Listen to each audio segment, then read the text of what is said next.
Kami check-in sekitar pukul 4.15 petang.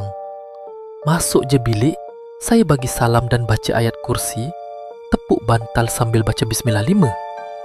Tapi tak lama lepas tu, mula dengar bunyi budak berlari non-stop selama sejam. Bila suruh Ana rehat sebelum keluar malam, bunyi tu tetap tak henti. Call reception kali pertama, tak ada perubahan. Call kali kedua, masih sama. Kali ketiga saya tanya terus, yang berlari tu manusia ke bukan? Puncaknya, tiba-tiba dengar bunyi guli jatuh, ketukan kuat dan bunyi macam kuku seret kat siling, betul-betul macam ada benda atas kepala. Anak siap pandang siling dan cakap, "Ramai kawan."